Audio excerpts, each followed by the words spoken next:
Hi everybody, this is Zena Awesome. So today I'm going to tell you a story about, it has to do with skydiving. When I was a little kid, I'm an only child, and my dad was a big skydiver, and so was his brother, my uncle. And as an only child, you don't necessarily have a lot of, and we moved a lot, so I didn't necessarily have a lot of friends. So one of the things I really enjoyed doing was going to the jump center. The jump center is where you go to skydive. And this was a long time ago. I looked at the date on the photo. So this is 1971. And so I do have a couple photos to show that this is really true. I was born in '63, so obviously in '71 that would make me 8 years old. So I'm 8 years old, and I don't know if I asked or if it just was a natural progression of things, but the idea came up that I wanted to watch the people jump out of the airplane. Now again, remember, I've watched the lessons. Back then, the parachutes were a lot different. They're called a double L because there's two panels that are open on them that are in the shape of L's. Well, one's a backwards L, and they also didn't carry as much weight as the new parachutes. So, for example, if you were too fat, you definitely couldn't skydive.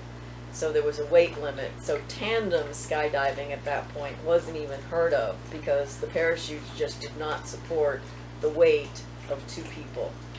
And since the first time you jump out of the plane, you actually are literally jumping out of the plane yourself, it was like a half a day, or actually it was almost a whole day of lessons before you actually went up in the plane and jumped out.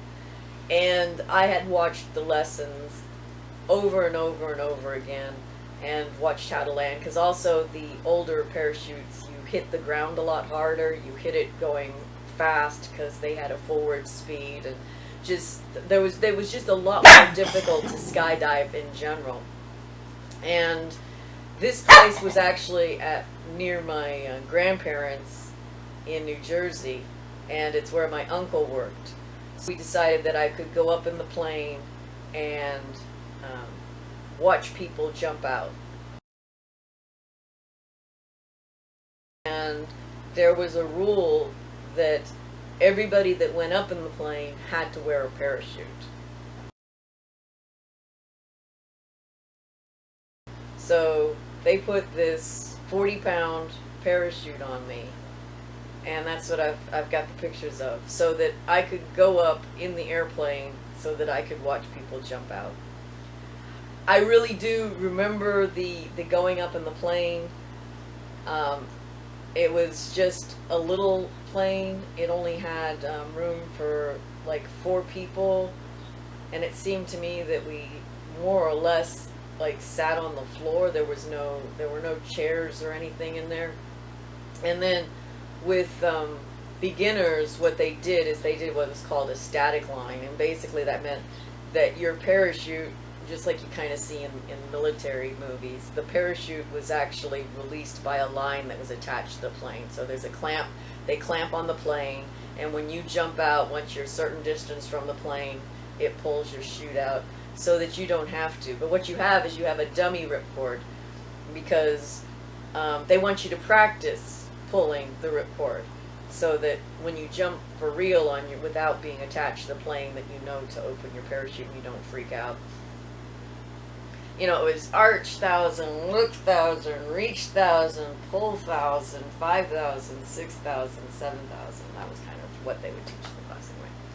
And I left the arm in. That was actually wrong. That was only if you did your reserve. With your reserve, you're supposed to only come in with one hand and pull, because the reserve was on your stomach and you wanted to flip over. Whereas when you're pulling from the thing, you don't want to flip over because your parachute is on the back. So Anyway, so yes, it was amazing. They put this great big parachute on me, but I actually do remember going, because there's just a door. I mean, there's nothing fancy about jumping out of the plane. And actually, they had a strut, so you would go out, and that was part of the lesson. As you'd go out and you'd stand on the strut, and you'd put your hands in these spots, and there was a little like stirrup that was on the doorway that you'd stand on, and then you go out there and you'd stand, and then you'd release, and you'd practice that. You'd practice that on the ground so that when you got up there, you knew what to do, and the instructor would like tap you to tell you to go. So I got to watch them from the plane, and again, remember, this is a little plane with only, like I said, there was only like room for like 4 of us back there.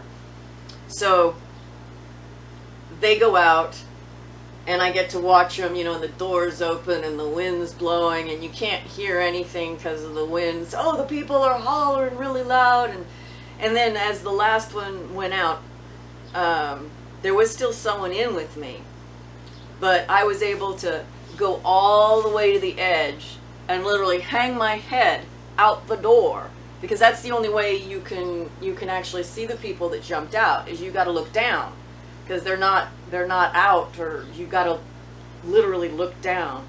So I was actually able to stick my head out the door, look down, and watch them go from big spot down into little itty bitty spots, and then watch the parachute open. It was pretty amazing. I don't think that allow an 8-year-old to do that today. And again, because I had the parachute on my back, the person that was with me had to be holding the parachute, because for me to look out the door, I didn't have the strength to carry that parachute myself. So that was an amazing experience. That's probably, like I said, that's not something people get to do today. So I hope you enjoyed the story and have an amazing day.